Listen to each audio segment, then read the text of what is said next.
en la carta a los Filipenses.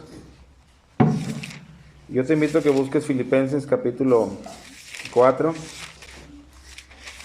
Y vamos a leer un versículo que es muy parecido a unos textos que también leímos hace 2 o 3 domingos atrás.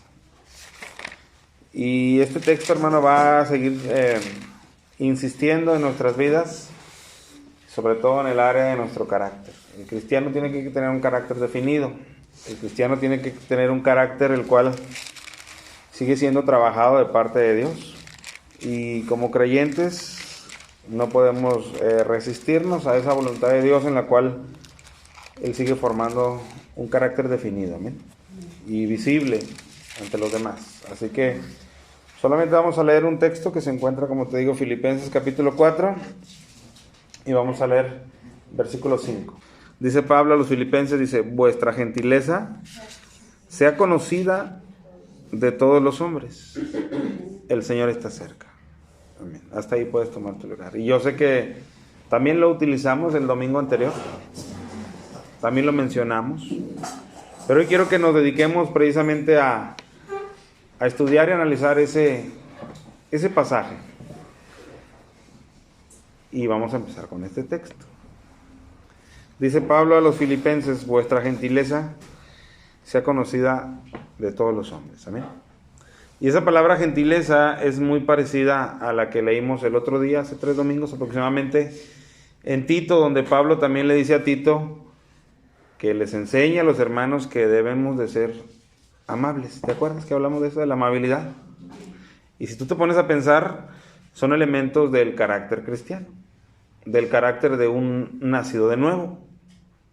No tanto nos referimos a una particularidad de personas que tienen este tipo de carácter. Hay personas muy, muy afables, muy tranquilas. Hay personas generosas. Hay personas dadivosas. Hay personas gentiles. Hay personas a las que les caracteriza la amabilidad y tal vez no son creyentes.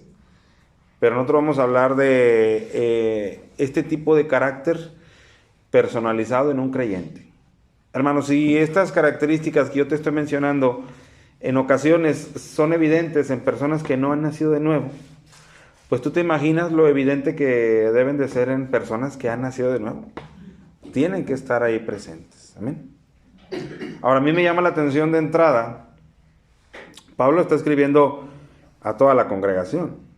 No está escribiendo solamente a un grupo más dócil de personas. No está escribiendo a un grupo de personas que tienen la capacidad de ser afables. Él está escribiendo a toda la iglesia. Y dentro de toda la iglesia pudiera haber personas de un carácter rudo, de un carácter difícil, de una madurez adelantada o de una madurez todavía retrasada. Entonces, una mezcla de diferentes tipos de personas. Pero sin embargo, cuando tú lees el versículo, vuestra gentileza sea conocida de todos los hombres. Pablo lo habla o lo escribe de manera generalizada. Por lo tanto, él se lo está pidiendo a toda la congregación, en la cual hay personas de fácil trato, personas tímidas, personas expresivas, personas introvertidas, y sin embargo Pablo está generalizando. Y dice, esto que estoy pidiendo, lo estoy pidiendo a todos, sin importar cuál sea el trasfondo de cómo tú seas. En segundo lugar, fíjate cómo él dice, vuestra gentileza. Pablo no pregunta si tú la tienes o no la tienes. Pablo no se detiene a ver si la has conseguido o no la has conseguido. Pablo da por hecho que los congregantes de Filipo poseen esta gentileza. Él ni siquiera se detiene a escribirles un manual de cómo adquirir esta gentileza, cómo debe lucir esta gentileza, volumen 1, volumen 2. Él concretamente, hermano, se dirige a ellos como personas que él asume que ellos tienen esta característica. Él no les está pidiendo, hey, quiero que tengan esta característica. Si tú te fijas, él va un paso más adelante. Él no dice, quiero que tengan esta característica, que sean gentiles, o para que sean gentiles. No. Él dice, yo lo que quiero es de que su gentileza, que doy por hecho que ustedes tienen, yo quiero que su gentileza sea puesta en evidencia. ¿A quién?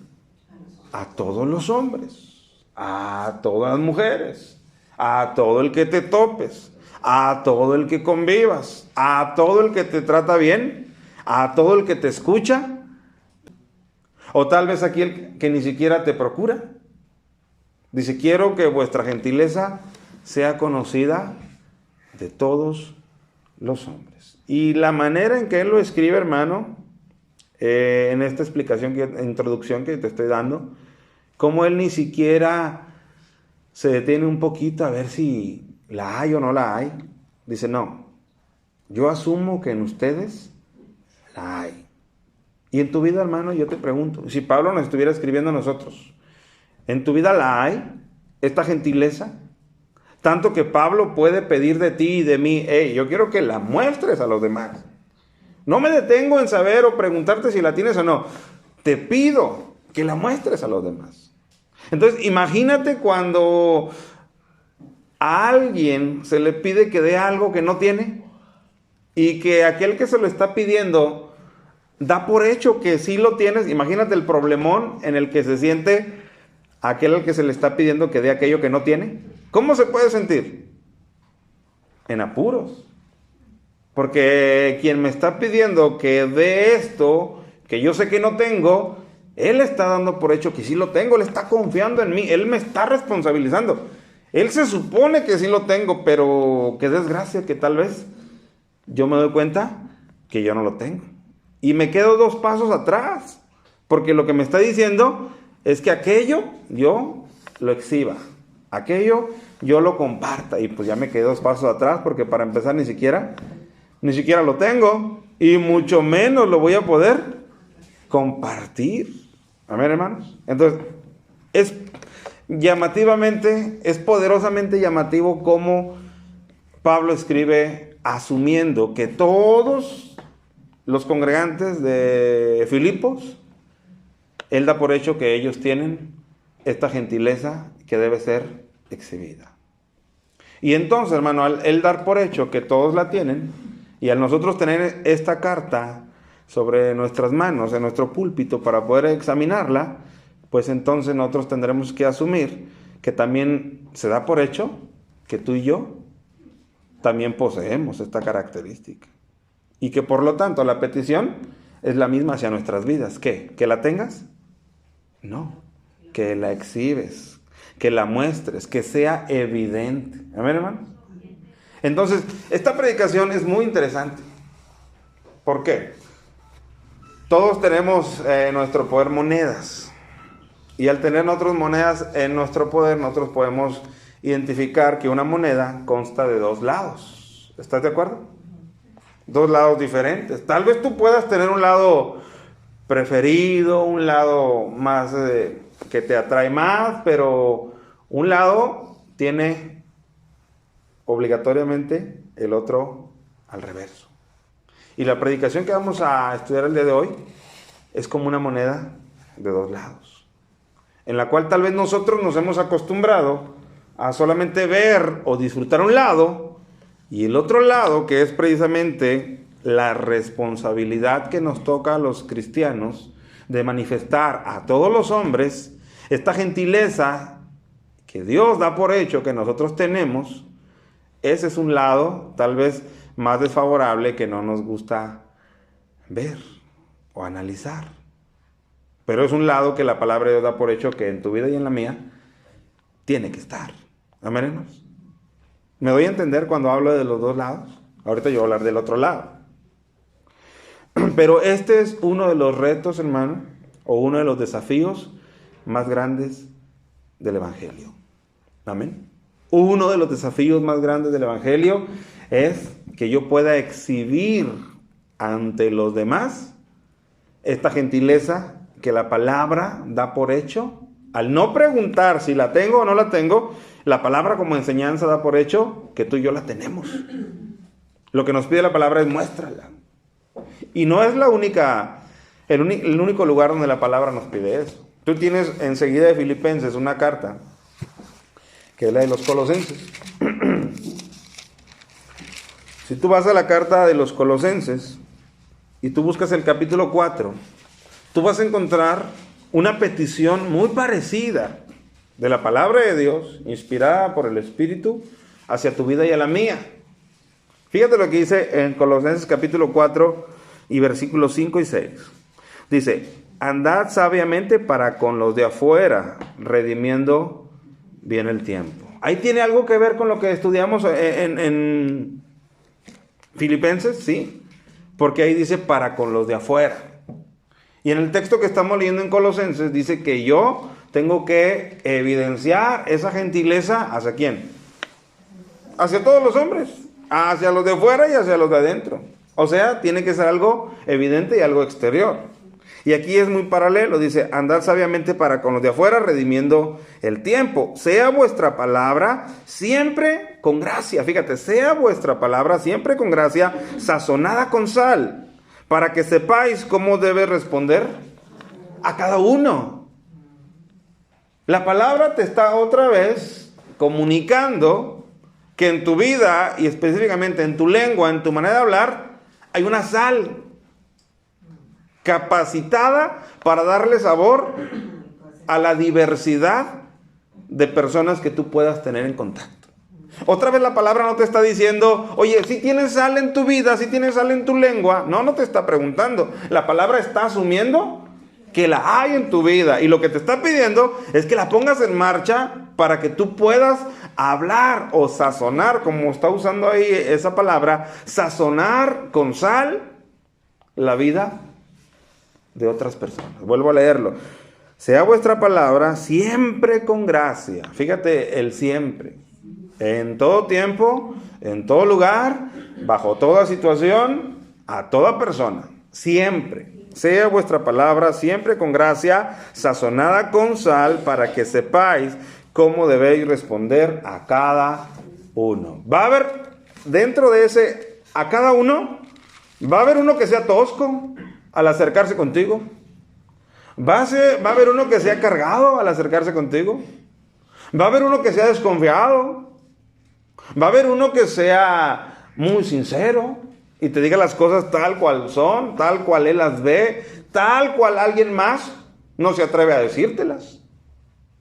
Todos esos están englobados en ese cada uno. Va a haber uno muy deshonesto, pero dice, sea vuestra palabra con gracia, sazonada con sal, para que sepas cómo debes contestar a cada uno. Esa palabra me dice, hermano, que yo tengo una responsabilidad. Yo no puedo ser selectivo entre quién y quién para contestar solamente o para comunicarme o para responder con gracia a aquel que yo seleccione y diga, tú eres más fácil de responder con gracia, así que a ti te respondo con gracia. No, la palabra me está haciendo responsable de que todo el tiempo, a toda persona, yo tenga la sabiduría para saber cómo responderle. Ahora, si tú te fijas, la palabra dice sazonada con sal. ¿Tú utilizas el mismo sazonador para una sopa que para una carne? ¿Tú utilizas la misma especia, para una comida que para otra? No, tú tienes bien identificada cuál sazonador, cuál especia es la que tú necesitas para la comida que tú quieres desarrollar. Por lo tanto, aquí es donde entra la sabiduría que nosotros necesitamos delante de nuestro Dios, para que nosotros sepamos cómo contestar a diferentes tipos de personas, de carácter, de reacciones, de compañías incluso, estados de ánimo de otros. Amén, hermano. Yo no puedo quitarme esa responsabilidad y decir, allá es tu problema, porque yo tengo los míos y yo no puedo quitarme esa responsabilidad. ¿Por qué? Porque tú lo vas a ver ahorita cuando nosotros profundicemos en esa moneda que no se puede quitar una cara. Una moneda no se puede deshacer de una de sus dos caras. Esa moneda, cuando tú la avientas al aire, va a ir girando y va a ir girando ambas caras, porque le pertenecen a esa moneda. Aunque tal vez una de ellas sea más atractiva o más favorecedora, pero a final de cuentas son parte de la misma moneda. Y yo quiero que tú veas eso en la vida cristiana el día de hoy. Así que volvamos nuevamente a Filipenses. Yo sé que empecé en el versículo 5, donde estoy tratando de darte introducción a una de esos dos lados de la moneda, donde yo veo la responsabilidad que me corresponde a mí la responsabilidad que la palabra ni siquiera me da opción si la quiero o no la quiero. Dice, vuestra gentileza sea conocida de todos los hombres. O sea, palabra, no me das ni siquiera la oportunidad de meditar, a ver si tengo o no tengo. No, la palabra asume que yo tengo esa gentileza en mí. ¿Pero por qué? ¿Por qué la palabra asume? Eso es lo que nos va a llevar a la otra cara. ¿Por qué la palabra asume que yo debo de tener, que tú debes de tener esa dosis de gentileza que tiene que ser exhibida en el cristiano? ¿Por qué? ¿Por qué la palabra no se detiene un poquito a analizar mi carácter? A lo mejor no soy tan expresivo. A lo mejor no soy tan empático. A lo mejor tengo dificultades para comunicarme. Y la palabra ya me está pidiendo que mi gentileza sea conocida. Bueno, ¿por qué hace eso la palabra? Bueno, yo quisiera, para responder esa pregunta y tú vieras la otra cara, yo quisiera que leyéramos desde el versículo 1, para que nosotros entendiéramos. Porque al llegar al versículo 5, Pablo asume que esa gentileza está sí o sí en nuestras vidas. Fíjate cómo aborda el capítulo 4, versículo 1 de Filipenses. Dice, así que hermanos míos, amados y deseados, gozo y corona mía, estad así firmes en el Señor, amados. Ruego a Evodia y a Síntique que sean de un mismo sentir en el Señor. Ya hemos hablado de estos dos personajes, ¿se acuerdan? Eran dos hermanas que en Filipo, en otro tiempo habían trabajado mano a mano, pero para el momento en que Pablo escribe la carta, estas hermanas están confrontadas, están distanciadas. Amén. Y si tú lees toda la carta de Filipenses, tú encuentras pinceladas de la intención de Pablo en que esas cosas, entre ellas, se solucionan. ¿Te acuerdas cuando también en Filipenses capítulo 2 dice, haya pues en vosotros este mismo sentir, el cual hubo en Cristo Jesús, el cual no se aferró, como diciéndole, Evodia, Síntique, no se aferren a aquello que las hace sentir que solo cada una de ustedes tiene la razón y la otra no la tiene. No se aferren porque ni Cristo Jesús se aferró, sino que se despojó a sí mismo. Entonces, como que Pablo en toda la carta está tocando sutilmente y luego después directamente el tema de esta diferencia entre estas dos mujeres. Ve cómo lo toca en este versículo. Ruego a Evodia y a Síntique que sean de un mismo sentir en el Señor. Asimismo te ruego también a ti, es muy probable que le estuviera hablando al pastor de la iglesia en Filipos, te ruego a ti, compañero fiel, que ayudes a estas que combatieron juntamente conmigo en el Evangelio. Y menciona otro personaje, dice, con Clemente también, y los demás colaboradores míos. Y hago una pausa ahí. ¿A quién podríamos mencionar, hermano? Cuando Pablo dice, con Clemente y los demás colaboradores míos. Timoteo, Bernabé, Marcos, Tito. Hemos leído de un Aristarco, Epafrodito. Hemos mencionado también a Epafras. Hemos mencionado al que conoció en la prisión, ¿te acuerdas? ¿A quién? A Onésimo. A Filemón. A todos estos personajes, a Gayo, ¿se acuerdan? Todos estos personajes que él ha mencionado en sus cartas, todos ellos calzan perfectamente en este resumen que hace, donde él dice que ayudes a estas que combatieron juntamente conmigo en el Evangelio, con Clemente también, y los demás colaboradores míos. Y nota lo que dice de todos los colaboradores de él. Dice, cuyos nombres están en el libro de la vida. Cuyos nombres están en el libro de la vida. Al que le está hablando cuando le dice en el versículo 3, así mismo te ruego también a ti, él también va incluido. El pastor, que tal vez sea quien le está dirigiendo estas palabras o esta encomienda, ayuda a estas dos mujeres que están enemistadas. Porque no olvidemos una cosa, todos nuestros nombres están escritos en el libro de la vida. Y luego nota lo que dice en el siguiente versículo, regocijaos en el Señor siempre. Otra vez digo, regocijaos. Él les trae a la memoria, hermano, lo que ha sido hecho en sus vidas. ¿Qué cosa? Que su nombre está en el libro de la vida. ¿Para qué? Para que eso les traiga lo que él dice en el versículo 4, regocijaos en el Señor siempre. Mira a tu compañero fiel a quien le estoy dirigiendo estas palabras, diría Pablo. Ayuda a estas dos mujeres que están enemistadas. ¿Por qué? Porque tanto el nombre de una como el de la otra están escritos en el libro de la vida. Y eso debería de homologar la situación que está permeando en este momento, y deberían dejar a un lado las diferencias y deberían de otra vez recobrar el gozo como cuando trabajaban juntas. Así que otra vez digo, regocijaos. Ahora yo quiero que tú veas qué es lo que Pablo quiere decir. Yo sé que es claro, tu nombre está escrito en el libro de la vida, pero yo quiero que veamos otra porción en Lucas, para que nosotros comprendamos todavía más el sabor que Pablo quiere darle a estas palabras a los filipenses. Vayamos a Lucas 10, por favor, y versículo 1. Después de estas cosas, designó el Señor también a otros 70, a quienes envió de dos en dos delante de él a toda ciudad y lugar donde él había de ir. O sea, él iba a ir. Él iba a ir a esas ciudades también a predicar, pero él designó en su voluntad a otros 70, aparte de los 12 que conocemos.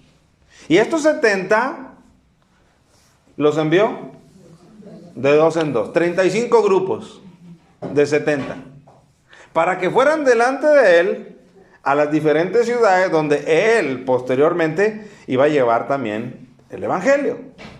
Pero fíjate las características que él les dice a estos 70 para tratar de ponernos en los zapatos de estos 70. Dice, y les decía, la mies o el trabajo a la verdad es mucha, mas los obreros pocos. ¿Cómo crees que ellos pudieran sentirse ante esta primera premisa que Cristo les anticipa? El trabajo es mucho y los obreros son pocos. ¿Cómo crees que ellos pudieran estar escuchando estas palabras? Pues viene algo difícil, porque él ya no está declarando que el trabajo es mucho y los obreros son pocos, y si nosotros vamos a ir y ser parte de esos obreros, pues de seguro va a ser algo pesado, algo desgastante, porque él ya no lo está anticipando. Pudieran ellos empezar a escuchar eso, y fíjate lo que él sigue diciendo. Por tanto, rogad al Señor de la mies que envíe obreros a su mies. Id, he aquí yo os envío como corderos en medio de lobos. Segunda premisa que Cristo les dice. El trabajo que ustedes van a ir a donde yo lo estoy designando es como enviar corderos en medio de lobos. Y adivinen quiénes son los corderos. Ustedes 70. ¿Tú no te imaginas que estos 70 a lo mejor en ese momento pasan un poquito de saliva y se les atora? Híjole, ya nos dijo que el trabajo es mucho y los obreros son pocos. Ya nos dijo que el trabajo es muy similar a enviar corderos, que somos nosotros, en medio de lobos. Yo creo que eso, de oírlo, simplemente era algo titubeante, atemorizante. Híjole. Y no vamos a ir los 70 juntos. Vamos a ir de dos en dos. Pero sigamos leyendo. No llevéis bolsa, ni alforja, ni calzado, y a nadie saludéis por el camino. Cristo les empieza, no lleven provisiones para el camino.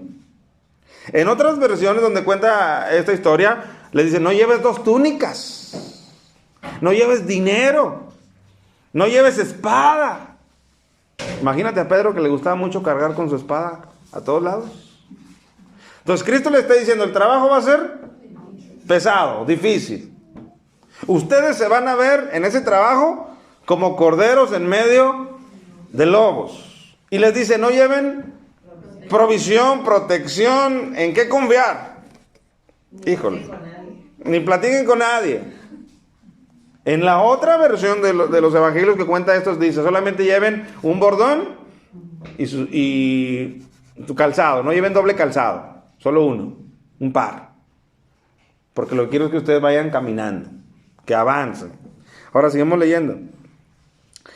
Bueno, ahí le voy a dejar, porque no quiero abordar los demás textos porque no es de lo que quiero hablar. Pero de entrada, hermano, imagínate que tú y la hermana que tú quieras, el Señor los ha mandado a una obra, a una ciudad que no es tu ciudad, y tú vas a abrirle camino porque Él ya te dijo, yo voy a ir después. Y ya te ha dicho las condiciones de cómo va a ser tu trabajo que vas a hacer. ¿Cómo te sientes, hermano? ¿Cómo te sientes? Todavía no sabes lo que va a acontecer, pero sabes a lo que te vas a enfrentar. Inseguro quizás. ¿Cómo más? Desprotegido quizás. ¿Cómo más te puedes sentir? No creo que la hermana sea la única que tenga imaginación, hermanos. Temeroso quizás. Con incertidumbre. ¿Amén? Pero van a dudar. ¿Iré o no iré? ¿O cómo me va a ir? O a lo mejor hasta hicieron su testamento. No lo sabemos, pero nota el regreso. Vamos a ver el regreso, vamos a ver qué ocurrió. Bríncate hasta el versículo 17. Dice el versículo 17. Volvieron los 70 con gozo. Volvieron los 70 con gozo. ¿Y el temor? ¿Y la incertidumbre? ¿Y el testamento que quizás hicieron? ¿Y la duda? ¿Dónde quedó, mi hermano? ¿Sabe dónde quedó? Se disipó en el camino porque Cristo iba con ellos. Porque Cristo les había dado potestad. Porque Cristo era el que les había enviado y los había guardado en la misión. Amén. O sea, aunque las condiciones eran difíciles al oído, ya cuando ellos las llevaron a cabo, Cristo estuvo con ellos. Hermano, ¿qué diferencia hay con nosotros? ¿Qué diferencia hay? Absolutamente no hay ninguna diferencia. Lo mismo que Cristo hizo con ellos es lo mismo que puede y hace con nosotros, aunque las condiciones del camino en este caminar cristiano parezcan igual de adversas, igual de dudosas. Amén. Pero el mismo que los envió a ellos y los protegió a ellos es el mismo que está por nosotros. El mismo. No hay ninguna diferencia. Y ellos regresan, en el versículo 17 dice, con gozo, diciendo, Señor, aún los demonios se nos sujetan en tu nombre. Y nota esto. Eran 70, pero fueron enviados de dos en dos. Entonces cuando empezaron a regresar, esas parejas de los diferentes lugares coincidían en una misma cosa. Oye, ¿qué crees? Fuimos a tal ciudad y había un endemoniado. Y al principio estábamos temerosos, pero el Señor nos dio el poder porque solo mencionábamos su nombre y los demonios se nos sujetaban. Y luego imagínate otra pareja. A nosotros nos pasó lo mismo. Y a nosotros nos pasó igual. Y a nosotros igual. Y todos ellos empezaron a regocijarse que la experiencia que habían vivido se había replicado, aunque en diferentes lugares, en todos. Por eso dice el versículo. Volvieron los 70 con gozo, diciendo, Señor, aún los demonios se nos sujetan en tu nombre. Entonces, aquel probable, aunque no nos lo dice la Escritura, pero lo estamos nosotros entre líneas imaginando, aquel probable temor, incertidumbre, duda, se convirtió en gozo. Cuando ellos veían el poder que el Señor les había delegado. ¿A qué grado? Al grado de que aún los demonios les habían sido sujetos en el nombre de Cristo. Amén. Y ahora ellos le comparten al Señor de su experiencia. ¿Tú crees que Cristo no sabía de su experiencia? Claro, Él era la fuente de su experiencia. Amén. Él era el dador de esa seguridad y ese gozo. Pero ve lo que Cristo les dice. Y les dijo, yo veía a Satanás caer del cielo como un rayo. He aquí, os doy potestad de hollar serpientes y escorpiones y sobre toda fuerza del enemigo y nada os dañará. ¿Cómo les caerían esas palabras ahora? Si las primeras palabras cuando Él los envió les cayeron un poco difícil al oído, imagínate ahora estas nuevas palabras cuando ellos ya tuvieron la experiencia de que los espíritus malos se les sujetaban y ahora les dice Él, he aquí os doy potestad de hollar serpientes y escorpiones y sobre todo fuerza del enemigo y nada os dañará. Pues yo creo que para ellos era como un reavivar todavía más intenso de ese fuego de gozo que traían por la sujeción de los demonios. Oh, wow, Señor. O sea que todavía hay más poder para nosotros. O sea que hay todavía más cosas que ver y que experimentar. Wow, casi tal vez. ¿Y por qué no nos envías ya? ¿Y por qué no nos envías otra vez? ¿A dónde es la siguiente misión? Claro, cuando uno prueba del poder de Dios obrando a tu favor, tú te llenas de gozo y dices, si Dios es conmigo, ¿quién contra mí? Y te cargas de confianza, ¿verdad que sí? pero no tan rápido. Ve lo que dice Cristo enseguida. Después de que les ha dicho en el versículo 19 que todavía cosas más sorprendentes van a ocurrir, dice, pero no os regocijéis de que los espíritus se os sujetan. Señor, ¿cómo no? Si es algo, sobrenatural. Es algo que no había ocurrido. Es algo que no teníamos nosotros y ahora lo tenemos. ¿Cómo nos pides que no nos regocijemos en eso? Sigue hablando Cristo. Pero no os regocijáis de que los espíritus se os sujetan, sino, o por el contrario, os redirijan bien su gozo, sino regocijaos de que vuestros nombres están escritos en los cielos. Hermano, los motivos por los que ellos estaban regocijando eran motivos altamente válidos. Amén. Altamente regocijantes. Pero Cristo les da todavía aún un motivo supremo a todo eso. Miren, no se deslumbren por esto, porque aunque es un gozo y es una verdad que en mí tienen poder, esto es pasajero. Pero hay algo por lo cual yo les voy a comunicar, dice Cristo, su gozo debería de irse todavía más arriba. Regocíjense de que sus nombres, y nota cómo lo dice la Escritura, están, ni siquiera dice estén, como una posibilidad, o estarán. Dice, regocíjense de que sus nombres están en los cielos. Una afirmación que Cristo les comunica en el presente, y como dijimos el otro día, un presente continuo. Tu nombre está ahí, ahí estará para siempre delante del Señor. Y cuando se pase lista, tu nombre ahí va a estar. Amén. Entonces, este es un motivo todavía más glorioso que cualquier cosa que pudiéramos hacer nosotros en esta vida, incluyendo que se nos sujeten los demonios, que podamos orar por enfermos y sanen, incluyendo que tuviéramos una iglesia más grande. No hay motivo mayor que el que Cristo les revela a ellos, que su nombre está escrito en el libro de la vida o en los cielos. Amén, hermano. Entonces, esto es lo que Pablo les comunica. Vuelvan a Filipenses capítulo 4. Esto es lo que Pablo les comunica cuando les pide que haya regocijo en sus vidas. Vuelvan a leer junto conmigo. Cuando está hablando de Evodia y de Síntique y de esa problemática que ellos tienen, cuando él le habla, como lo menciona aquí, compañero, él le dice: asimismo te ruego también a ti, compañero fiel, que ayudes a estas que combatieron juntamente conmigo en el Evangelio, con Clemente también y los demás colaboradores míos, cuyos nombres están, otra vez, de manera afirmativa, en presente.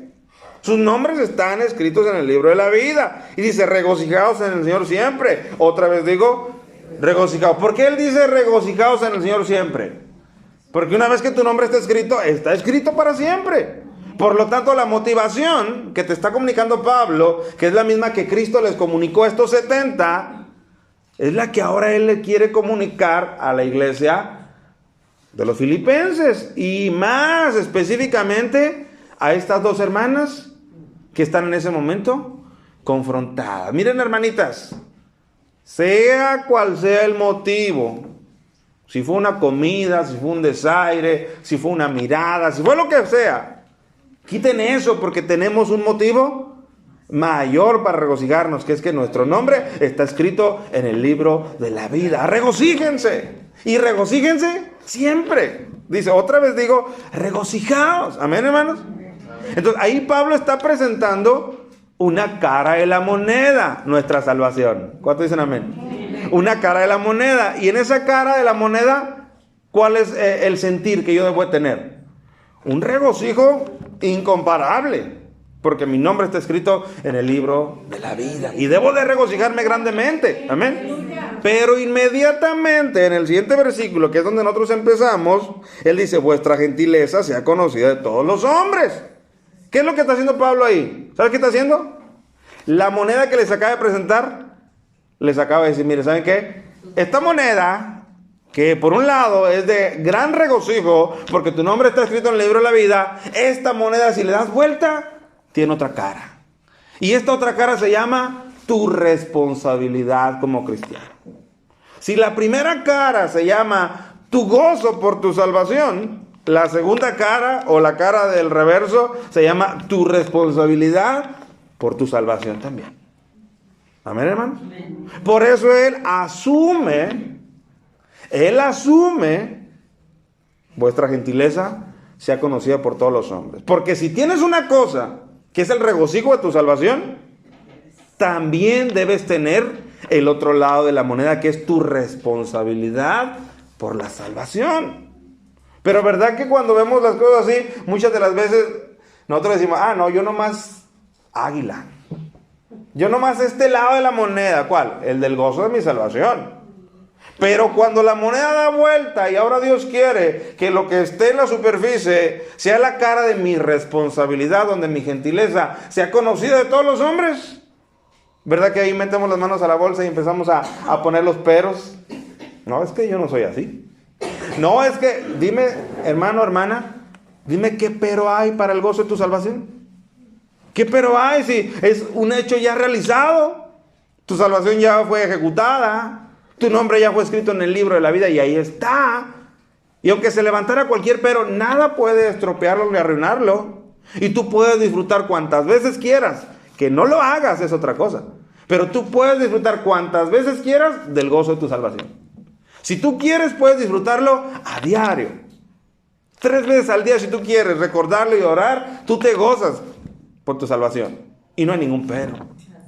Pero ¿por qué muchas de las veces, amados hermanos, al darle la vuelta a la moneda? Porque si tú te fijas, en un lado, versículo 4, habla de un lado de la moneda, el gozo de tu salvación, regocíjense. E inmediatamente en el siguiente versículo, le da vuelta a la moneda y dice, sí, pero también tenemos una responsabilidad, que vuestra gentileza, dice Pablo, que yo asumo que la tienen que tener, porque también asumo que la salvación la tienen. Entonces su gentileza tiene que ser mostrada a todos los hombres. Amén, hermano. Ahora tú entiendes por qué Pablo no pregunta si, oiga, ¿tienen gentileza? ¿Ya llevó gentileza a sus vidas? No, él la asume, porque él asume que tienen salvación. Y él sabe que la salvación, por un lado, tiene el regocijo, pero por el otro lado tiene la responsabilidad. Y muchas de las veces, hermano, crecemos como cristianos que solamente les gusta el regocijo de la salvación. Y cuando en algo tiene que ser mostrada la otra cara, y yo tengo que ser responsable de mostrar gentileza a los demás, no, es que ese hermano o esa persona usted no sabe cómo es. Bueno, pues como sea que esa persona sea, yo sí sé qué es lo que hay en mi vida. Por lo tanto, eso es lo que tiene que imperar para que yo muestre esa gentileza que la misma salvación debió de haber traído a mí. Y ahí ya yo quedo desarmado.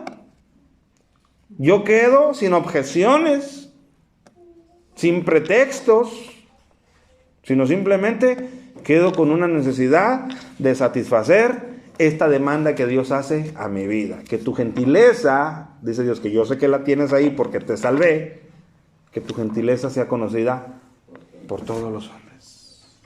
Amén, hermanos. Entonces, esta es claramente una presentación que está haciendo Pablo de la salvación, pero desde 2 ángulos. Por un lado, regocíjense. Otra vez digo, lo vuelvo a leer, regocijados en el Señor siempre. Otra vez digo, regocijados. ¿Por qué me voy a regocijar, Pablo? Por leer el versículo anterior, porque tu nombre está escrito en el libro de la vida y Cristo lo confirmó con esos 70 que se gozaban por otras cosas. Digo, Cristo, no. Hay un motivo más grande. Regocíjense porque su nombre está escrito en los cielos. Y es el mismo motivo para ti y para mí. Vean que hasta ahí todo va bien. ¿Verdad que hasta ahí todos decimos, amén, gloria al Señor? Es más, gloria al Señor porque me salvó. Pero nada más el Señor nos pide la otra cara de la moneda y parece que los amén se acortan, se intimidan, se compactan, y eso no debiera ser así. Quiero leerte, hermano, una serie de textos donde tienen en común que se nos demanda que nosotros llevemos un cristianismo digno de la salvación que recibimos al tener gozo, pero también digno de esa salvación que recibimos al tener responsabilidad por ella. Mira, quiero leer en Efesios 4:1. Si quieres no vayas para no estar tan moviendo, pero sí, escucha.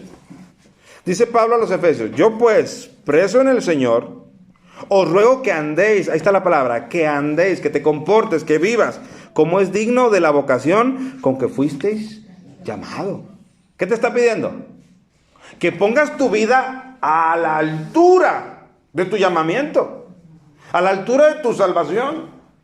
Y si vivir dignamente es que yo me responsabilice y muestre a los demás la gentileza que debo demostrarles, entonces tengo que hacerlo.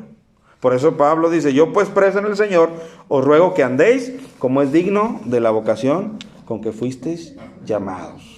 Si tu recompensa o el gozo de tu salvación es alto, tu responsabilidad y la mía también lo es. Y la única manera de que tú y yo empatemos esas cosas es que nosotros las vivamos de una manera digna. Por eso Pablo se los pide. Pero no solamente a ellos. Si tú vas a Filipenses capítulo 1 y versículo 26 y 27, voy a leer el 27. Dice Pablo a los Filipenses: solamente, fíjate, solamente, como dice, esta única cosa, solamente que os comportéis como es digno del Evangelio de Cristo. ¿Te fijas, hermano? Entonces, es digno del Evangelio de Cristo que yo me regocije en la congregación por mi salvación, los domingos, los miércoles que vengo a la iglesia, pero que allá afuera yo me abstenga de mostrar esa gentileza a todos los hombres. ¿Es digno? No, no es digno, hermano. Estoy viviendo un cristianismo indigno, un cristianismo convenenciero en el cual solamente me regocijo de lo que recibo, pero no me esfuerzo en lo que se me pide que yo otorgue. Solamente que os comportéis como es digno del Evangelio de Cristo, para que sea que vaya a verlos o que esté ausente, oiga de vosotros que estáis firmes en un mismo espíritu, combatiendo unánimes por la fe del Evangelio, y en nada intimidados por los que se oponen. Eso es vivir un evangelio digno. Entonces, cuando yo muestro gentileza, hermano, gentileza cristiana, gentileza, amabilidad, comprensión hacia el otro, sea cual sea su carácter, ¿sabe qué estoy mostrando? Estoy mostrando dignidad en mi llamado, dignidad en el evangelio. Y cuando me abstengo de eso, o porque no soy así, o porque no se me da, o porque el otro, la otra es así o es asá, entonces yo a quien le estoy defraudando es a mi llamamiento. Amén, hermanos. Dice también en Colosenses, igual 1, 9 y 10, está orando Pablo, dice: por lo cual también nosotros, desde el día que lo oímos de su convertimiento de los colosenses, dice, no cesamos de orar por vosotros y de pedir que seáis llenos del conocimiento de su voluntad en toda sabiduría e inteligencia espiritual, para que andéis como es digno del Señor, agradándole en todo.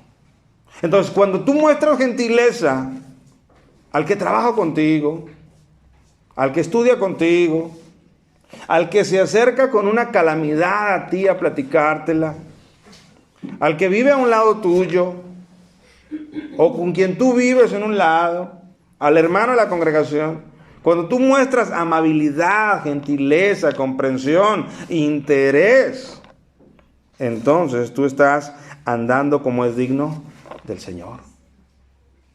Lo que es fuera de eso es andar indignamente.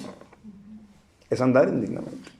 Y Cristo menciona una parábola muy parecida de un rey que tenía 2 deudores y uno le debía una cantidad y el otro otra cantidad todavía más difícil de pagar. Y se acerca y le perdona a los dos. Y los dos se regocijan. Pero luego el que le debía menos sale de su presencia y se encuentra a otro que también le debe. Y el que le debe le pide clemencia o le pide más plazo para pagar. Le dice: no, págamelo. Y no pudiendo el otro pagarlo, mete a la cárcel. ¿Verdad que ahí ese que recibió misericordia está obrando indignamente? A veces tú y yo somos esos. A veces tú y yo somos esos de la parábola. Cuando nuestra deuda impagable fue perdonada de buena gana, con gozo. Y luego nosotros nos topamos a otros, igual que nosotros, deudores también, pero con ellos no sentimos la clemencia ni la misericordia para pasarles sus ofensas. Con ellos los tomamos del cuello y le decimos, págame. Y no hablo de cosas económicas, materiales. Y hasta la cárcel les metemos, no importándonos su sentir, el pisoteo que hagamos de ellos. Entonces no estamos nosotros reaccionando dignamente a lo que recibimos. Nos exhibimos mal, indignos. Pero eso, ¿sabes qué, hermana? Eso no se le pasa a Dios, porque el término de esa parábola es que eso que ocurre llega hasta los oídos del rey. Y va otra vez con ese siervo y le dice, ¿por qué has hecho esto? Si yo te perdoné más, no debías tú, por lo que yo hice por ti, no debías tú hacer lo mismo con él que te debía menos. Y lo metió a la cárcel, hermano. Porque a él no se le escapa nada. Porque él no derrocha nada. Si él da misericordia, esa misericordia tiene que generar ganancias de misericordia. Si no está generando eso, él viene y hace cuentas con aquel que recibió. Oye, yo te estoy dando para que tú generes y la gloria sea dada a mí. Pero tú no lo estás haciendo. Amén, hermanos. Por eso estos textos que yo te estoy hablando tienen en común la palabra digno. Para que anden como es digno. Para que anden como es digno. Entonces, una manera de andar como es digno es ver estas dos caras de la moneda igual de importantes. Tanto el gozo de que fui salvado, como la responsabilidad de que fui salvado. Y mostrar a los demás lo que la palabra me pide. Muestra gentileza, muestra amabilidad, muestra comprensión, humildad, solidaridad, empatía. Para que andéis como es digno del Señor, agradándole en todo, llevando fruto en toda buena obra y creciendo en el conocimiento de Dios. Y a los tesalonicenses les dice, y os encargábamos, cuando estuvimos ahí entre ustedes en Tesalónica, y os encargábamos que anduvieses como es digno de Dios, que os llamó a su reino y a su gloria. ¿Te fijas? Tesalonicenses, Colosenses, Filipenses, Efesios, a todos Pablo les hacía un llamamiento igual. Vivan una vida digna de su salvación. Claro, hermano, yo comprendo que con nada que yo me esfuerce yo puedo pagar o equiparar la grandeza de mi salvación. Esa no tiene equivalencia, porque eso es gracia de Dios. Pero esa salvación trae una responsabilidad a nuestras vidas. Entonces yo tengo que vivir de una manera digna, esforzada, por dar lo mejor de mí, en las áreas que Él demande de mí. Y si en este caso el área que Él demanda de mí, que es el que estamos tocando, es mi manera de relacionarme con los otros, mi manera de convivir con los otros, de exhibirme con los otros, yo debo de esmerarme porque esa convivencia, esa relación, esa plática, esa comunión con los otros sea digna de mi salvación y sea digna del que me salvó. Amén. Hermano, con esto, dígame una cosa. Con esto, ¿dónde queda o cómo queda un cristiano mal encarado? ¿Cómo queda un cristiano parado delante de Dios que no conoce la amabilidad? Y me pongo por delante, hermano. No le estoy diciendo por usted. ¿Cómo queda un cristiano que no le gusta dar los buenos días? ¿Cómo queda un cristiano que no le gusta responder a un saludo? ¿Cómo queda? Queda muy mal parado ante su salvación. Muy, muy mal parado. Porque no está equiparando dignamente lo que recibió con lo que se le demanda que debe de ofrecer. Amén, hermano. Por eso es que Pablo, ya para terminar, dice, vuestra gentileza sea conocida de todos los hombres. Por eso él asume que en ellos está. Por eso no debate si la tienen o no la tienen. No ese es el punto. El punto es que la exhiban, la compartan, la muestren. ¿Para qué?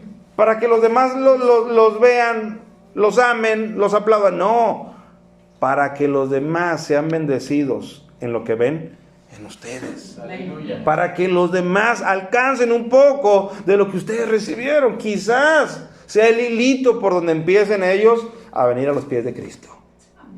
Tu amabilidad pudiera ser, hermano, perdón, hermana, tu amabilidad pudiera ser aquel inicio de lo que Dios puede hacer en otros.